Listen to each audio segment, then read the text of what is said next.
Olá, tudo bem? Meu nome é Bárbara e hoje a gente vai ver a parte 3 de controle de constitucionalidade, tá bom? Vamos lá, vamos começar.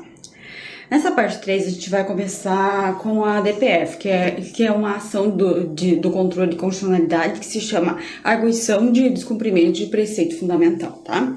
É uma ação que é subsidiária, tá? Conforme eu coloquei aqui, ela vai ser utilizada no último caso, quando não houver nenhum tipo de outra saída para você utilizar a DPF, que ela vai ser utilizada. Então, quando houver qualquer outra ação que você possa utilizar no lugar da DPF, você vai utilizar essa ação ao invés dela, tá bom? Então, é o último caso que você vai utilizar a DPF. Então, por isso que as ADPF são raras, são pouquíssimas que foram julgadas pelo Supremo Tribunal Federal, justamente porque normalmente se utiliza ela, mas existe outra forma jurídica para resolver o problema. Então, normalmente elas são negadas de pronto, assim, são indeferidas a iniciais, tá bom? Vamos lá. Ela serve para quê? Para evitar ou reparar lesão a preceito fundamental resultante de ato do poder público, tá? Então, a gente vai destrinchar bem o que significa preceito fundamental, ato do poder público, como isso vai acontecer, tá? Então, a gente vai observar cada aspecto da DPF, tá bom?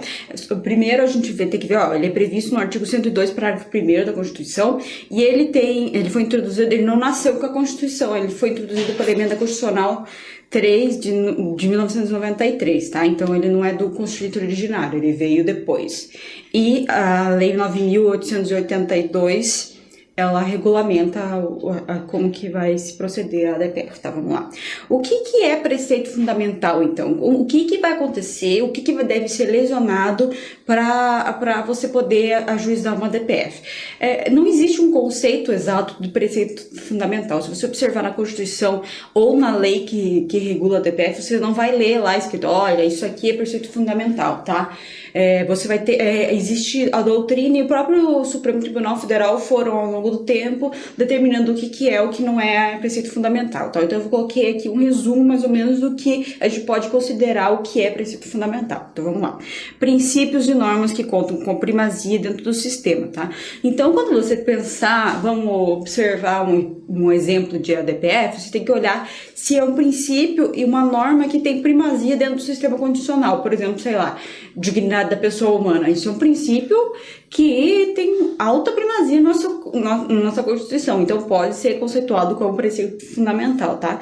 Ó, princípio federativo, princípio republicano, Estado democrático de direito, cláusulas pétreas. Então, aqui, por exemplo, o artigo 5º, tá? Princípios sensíveis do artigo 34 e demais princípios. Então, preste bastante atenção se houver um caso, enfim, eu acho isso muito difícil, a DPF não é muito de cair em concursos públicos, mas caso você veja uma questão ao estudar essa matéria, você tem que observar isso, se aquele preceito é fundamental, se aquele princípio é um dos basilares, se é uma cláusula pétrea, se trata do Estado, do princípio republicano, federativo, Estado democrático de direito, enfim, sabe, observe esses princípios basilares do Estado e dos nossos direitos fundamentais. Aquilo ali é um preceito fundamental, tá? Ó, conforme eu disse, a lei não explicita o que são esses preceitos, mas a interpretação, jurisprudência do STF já deixou bem claro, porque geralmente quando você for procurar, se você for procurar no STF lá, no site do STF, jurisprudência, você joga lá a ADPF, tá? Aí vai aparecer várias ADPFs que foram negadas. Por quê? Porque aquilo ali não era um preceito fundamental. O que o autor disse que estava sendo violado não era considerado um preceito fundamental. A partir daí a gente consegue observar o que é preceito fundamental e o que não é. Então é bem interessante você entrar no site do STF, lá em jurisprudência, e procurar ADPF, que você vai ver vários casos negados de ADPF. São pouquíssimos que foram julgados, tá? O que é o ato do poder público que vai violar esse preceito fundamental? O ato do poder público, você pode observar que são leis, atos normativos, atos administrativos, atos judiciais, contratos, editais de concurso, decisões dos tribunais de contas, etc. Então, por esse conceito, a gente pode observar que o espectro da DPF é muito mais amplo que da ADI e da ADC. Quando a gente estudou na aula anterior, no controle de constitucionalidade 1, a respeito de ADI e ADC, você observa que são só leis. e atos normativos. Atos normativos que são considerados, tipo, lei mesmo, emenda constitucional, enfim, sabe? Atos normativos e leis. Aqui é ato do poder público, então, olha, observa como a diferença entre essas ações, entre a DPF e as demais. A DPF, por ela ser subsidiária, ou seja, quando você for ajuizar essa ação, você precisa observar que não tem mais nenhuma norma que vale, nenhuma ação que seja aplicada.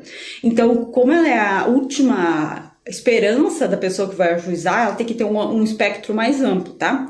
E uma das características principais da DPF, isso você tem que lembrar bem, ela vai atingir lei ou ato normativo federal, estadual ou municipal, inclusive anterior à Constituição. Isso nunca vai acontecer com mais nenhuma ação. Então, nas questões, quando cai a DPF nos concursos públicos, as questões sempre vão bater nessa aqui. Eles vão dar um exemplo de uma ação qualquer, de um ato normativo qualquer, de um ato do poder público qualquer, e eles vão falar quando foi editado, e normalmente é antes de 1988. Antes. Tá? Aí você já vê que é DPF, porque jamais nenhuma outra ação de controle de constitucionalidade vai tratar a respeito de atos normativos anteriores, sempre só DPF, as outras jamais, tá? Então é isso que vai diferenciar, em geral, nos concursos, a DPF das outras ações. É essa capacidade dela tratar de assuntos anteriores à Constituição, tá bom? Então preste bastante atenção nesse requisito aqui da DPF, que pode tratar das ações de ato normativo municipal em relação à Constituição e anteriores à Constituição de 1988, tá bom? É bem importante isso, tá? Pode haver indeferimento da liminar inicial pelo relator. Conforme eu disse para você, como as pessoas acham dificuldade, não tem conceito exato do que é preceito fundamental, e por ela ter o caráter subsidiário, normalmente o que acontece no Supremo Tribunal Federal é o relator ver que aquilo ali não é um preceito fundamental ou tem outra ação que pode suprir o que o autor está pedindo e já indeferir de pronto, tá? Então ele vai observar, se você procurar lá no STF, conforme eu te dei a dica da jurisprudência, você vai observar que isso é o que acontece mais em relação à DPF. Ele vai indeferir porque não é um preceito fundamental, vai indeferir porque existe outra ação que pode ser ajuizada no lugar da DPF, tá? Então isso acontece muito mesmo, tá? E pode haver concessão de liminar. Então vamos supor que há sim uma violação do preceito fundamental e aquele é o caso da DPF. Caso essa violação seja muito absurda, seja necessário, pode haver uma concessão de uma liminar para suspender aquele ato até que seja julgada essa DPF, tá? Então isso é bem comum, pode acontecer tanto na DI quanto na ADC, então pode haver sim concessão de liminar para suspender o ato enquanto há julgamento da DPF, tá? Só que acontece o seguinte, que quando houver a concessão da liminar para suspender esse ato, haverá a repristinação. O que significa repristinação? A repristinação é o seguinte, vamos supor que existe uma norma A e a B, tá? Daí esse sujeito, um autor vai ajuizar uma DPF que em relação a B, que foi uma lei que revogou a A porque ela foi contrária a ela, então a norma A estava vigente no ordenamento, foi aprovada a norma B, essa norma B, como era contrária à norma A, ela revogou a norma A. E essa norma A, a norma B, houve uma ação da DPF em razão dela e o relator foi lá e concedeu a liminar, então suspendeu a B. A partir do momento que você suspende uma norma em controle de constitucionalidade por concessão de liminar, a norma anterior que foi revogada por causa dela volta à vigência. Então, nesse caso, muito embora a A tenha sido revogada por causa da B, que surgiu depois, como a B está sendo suspensa, a A volta a agir. Entendeu? Então a A vai voltar ao ordenamento jurídico enquanto a B estiver suspensa, tá? Caso depois seja julgada negativo, enfim, ação que seja, a A volta a ser não funcionar mais no ordenamento jurídico, tá? Então isso se chama repristinação. E isso acontece muito nas liminares, na concessão de liminar, tá? Na concessão de liminar isso vai acontecer no controle de constitucionalidade, tá bom? Vamos lá. O resultado da DPF é o seguinte: julgada a ação, as autoridades e órgãos responsáveis pelos atos serão comunicados, fixando-se as condições e o modo de interpretação e aplicação do preceito fundamental, tá bom? Então é isso, é basicamente isso que vai acontecer. Essa decisão será erga omnes e vinculante, não vai vincular o legislativo. Pela separação dos poderes, as decisões de controle de constitucionalidade só vão vincular a administração pública e o judiciário, jamais o legislativo, tá? O legislativo, ele é livre para decidir leis, de fazer leis, enfim, tem ampla liberdade. O judiciário jamais pode mandar o legislativo não editar uma lei ou cancelar aquela lei, tá bom? Mas, então, as autoridades e os órgãos responsáveis por aquele ato, seja de administração, seja ela do judiciário, vai ser comunicada pelo judiciário, tá? Pelo STF, vamos lá. E conforme eu já disse no controle de constitucionalidade 2 lá, também caberá modulação dos efeitos. Então, o Supremo Tribunal Federal, na decisão da DPF, ele poderá votar por 2/3 para modular os efeitos. O que significa modular os efeitos? Quando acontece a decisão da DPF e das outras ações de controle de constitucionalidade, elas são ex tunc. Ou seja, elas retroagem desde do surgimento daquela ação. Só que dependendo daquela lei, daquele ato, né? Só que dependendo da situação, aquele ato, aquela lei, ele gerou um resultado no mundo, né? Então pode ser que gerou direitos e deveres, e pode ser que tenha gerado coisas que você não pode voltar atrás. O direito não pode desconstituir certas coisas que aconteceram no mundo real, digamos assim. Então, quando acontece uma situação dessa, o Supremo Tribunal Federal pode modular os efeitos, ou seja, falar, olha, vale daqui para frente, naquelas hipóteses tal, que aconteceu por causa desse ato, não vale por causa disso, daquilo, tá bom? Então ele pode modular os efeitos daquela decisão, por votação de 2/3 do Supremo Tribunal Federal, tá? Isso é bem comum de acontecer. Vamos lá. Isso aqui é um exemplo de ADPF que foi julgada, assim, pelo Supremo Tribunal Federal, que é a respeito do aborto de feto anencefalo. Esse julgamento foi bem polêmico na época, porque, como todo mundo sabe, aborto é crime no Brasil. Só que existiam casos de mães que tinham fetos anencéfalos, que significa o quê? Que o feto não tem, em determinados casos, ele não tem cérebro completamente ou parcialmente, que prejudicaria a sobrevida desse feto no mundo depois do nascimento, tá? Então, dependendo do caso, essa anencefalia também causaria problemas para a mãe, porque poderia causar uma infecção, a morte até da mãe, dependendo do caso. E houve esse questionamento a respeito disso. Se poderia ou não abortar um feto anencéfalo, porque isso seria até prejudicial para o psicológico da mãe, que teria que gerar um filho durante 9 meses, essa criança não teria perspectiva de vida, ou problemas até para a saúde dela, o risco de vida da própria mãe, tá? Então o Supremo Tribunal Federal decidiu essa DPF, que mostrou que a interpretação de interrupção de gravidez de feto anencéfalo não é aborto. Então ele falou que essa conduta não era tipificada nos artigos 124, 126 e 128 do Código Penal, tá? Então é um exemplo de EDPF, uma das mais famosas do Brasil, tá? Esse daqui eu peguei no site do Supremo Tribunal Federal, então você pode dar uma olhada lá, que existem outros exemplos, mas o mais chocante e que nos aplica mais na nossa vida em geral é essa do feto anencéfalo, tá bom? Vamos para a última ação de controle de constitucionalidade, que se chama ação direta de inconstitucionalidade interventiva, tá? A ação de constitucionalidade interventiva, ela é uma exceção ao Pacto Federativo, tá? Conforme a gente sabe, conforme eu coloquei aqui, o Brasil, além de ser uma união, ele é dividido em estados. e esses estados têm sua autodeterminação. Então, a União e a Federação, dividida em União, os estados, os municípios, esses três entes da Federação, eles não têm hierarquia, não existe hierarquia entre a União, os estados e os municípios, eles são do mesmo nível hierárquico na Federação, tá? Claro, tem as suas competências que são distribuídas pela Constituição, mas eles são hierarquicamente iguais. Então, não existe superioridade da União quanto aos municípios, nem a União dos Estados, nem os Estados dos municípios. Eles são todos no mesmo nível, tá?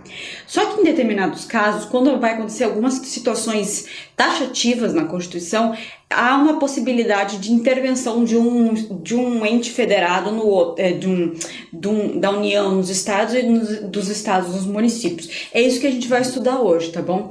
Então, é uma exceção ao Pacto Federativo porque é uma medida drástica, tá?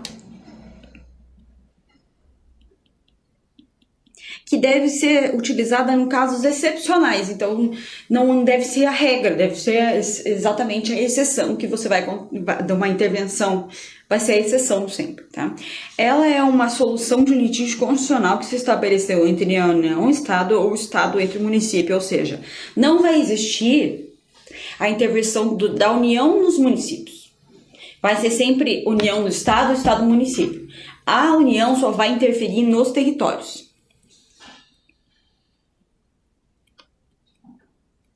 Que não existem atualmente, mas caso exista um território, vai ser a União que vai intervir no território, porque de acordo com a Constituição, a União é responsável pela criação lá do território e das suas normas, enfim. Então, vai ser a União que vai intervir nos territórios e nos estados, e os estados vão intervir nos municípios, tá bom? Vamos lá.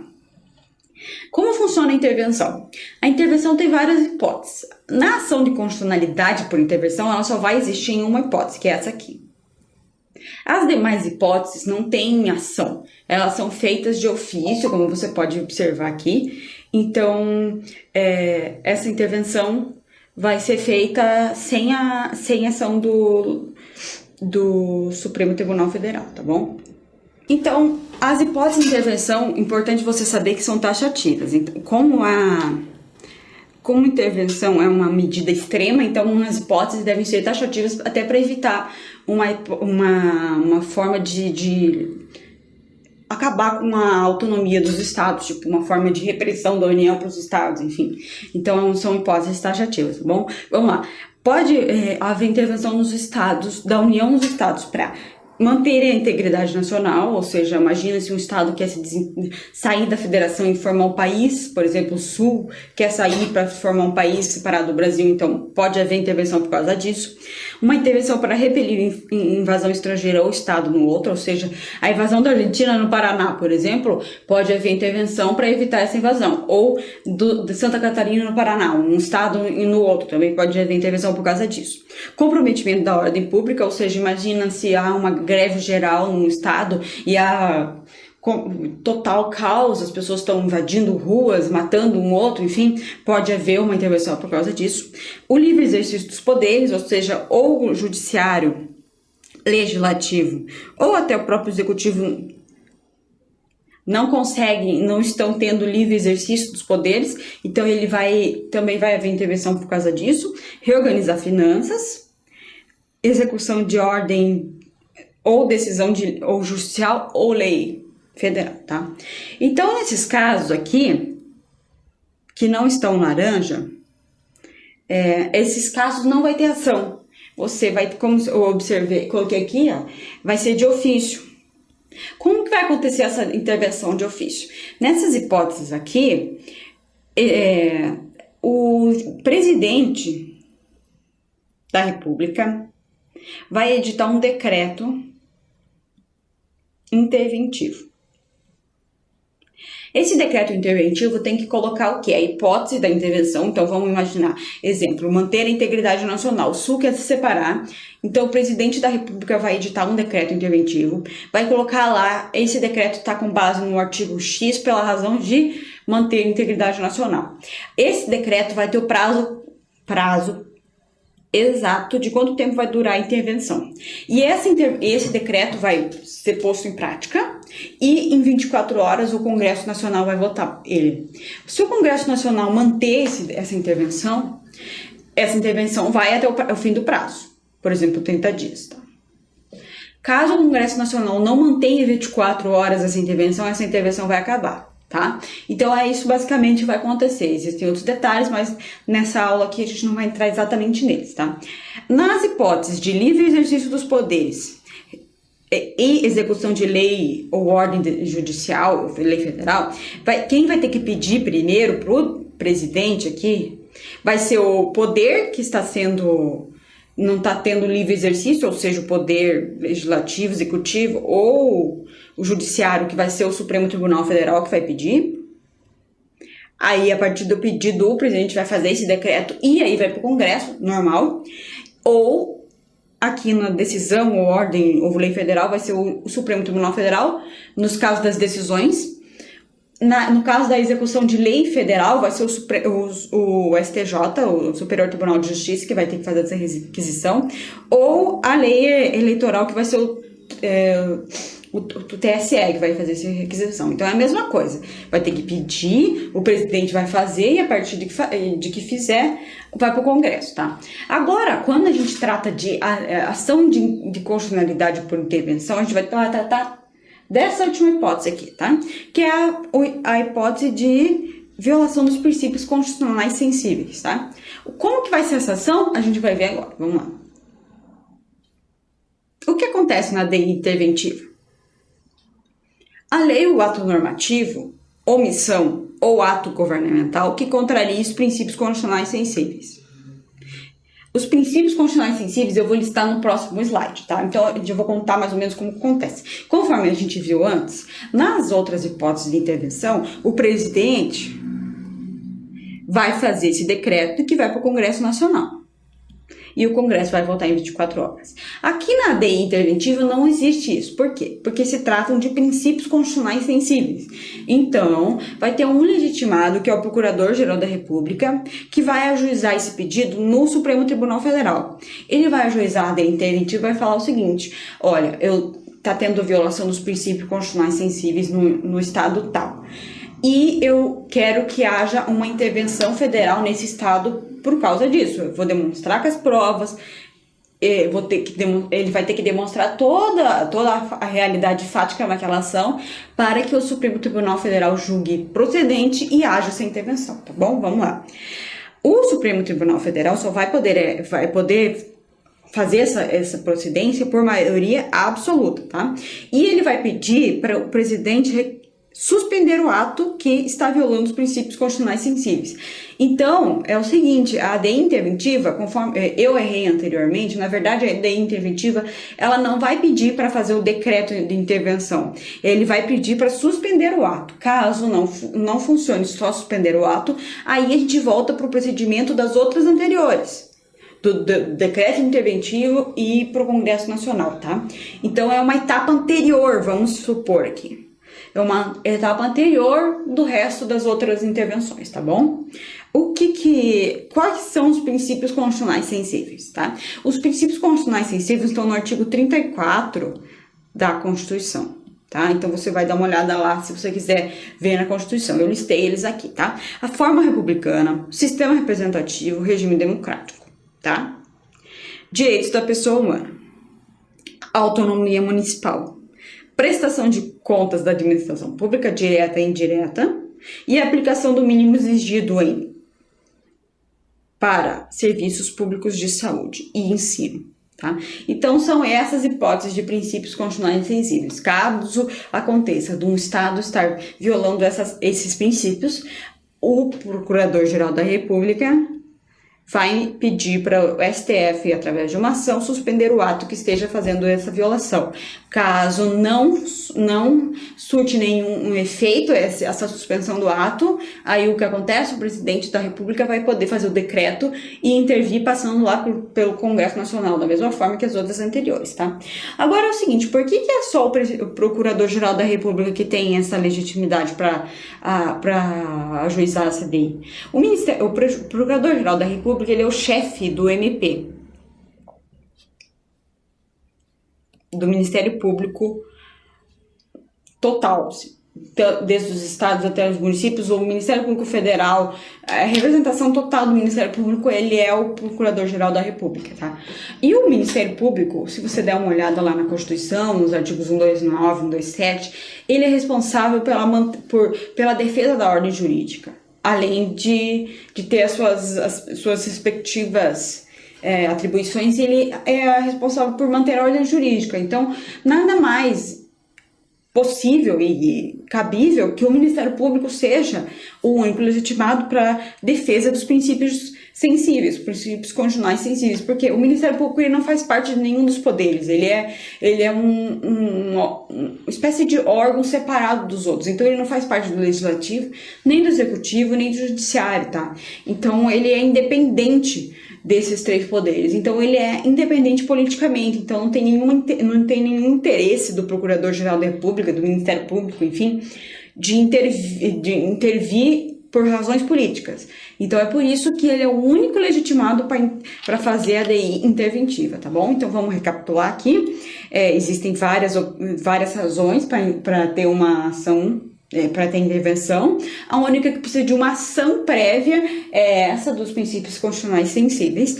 Caso não funcione a suspensão do ato, vai pro padrão das outras hipóteses, tá bom?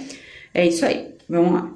Conforme eu disse anteriormente, pode haver uma intervenção dos estados e dos municípios. Só que a intervenção dos estados e dos municípios tem outra hipótese, que existe. Esse procedimento vai ser definido por cada Constituição estadual. Então, a Constituição estadual é livre para determinar como vai ocorrer a intervenção dos estados e dos municípios. A Constituição Federal, ela só determinou as hipóteses que isso vai acontecer, para não haver também arbitrariedade dos estados em relação aos municípios, tá? E a Constituição também determinou que não pode haver só a legitimidade de um ente. Então, não pode haver só a legitimidade do PGJ, que é o chefe do Ministério Público Estadual, para ajuizar. Então, deve haver mais de um possível ator para ajuizar essa ação de intervenção dos estados e dos municípios, tá? Quem vai julgar, ao invés de ser o STF, vai ser o Tribunal de Justiça, que é a cúpula ali maior do judiciário nos estados.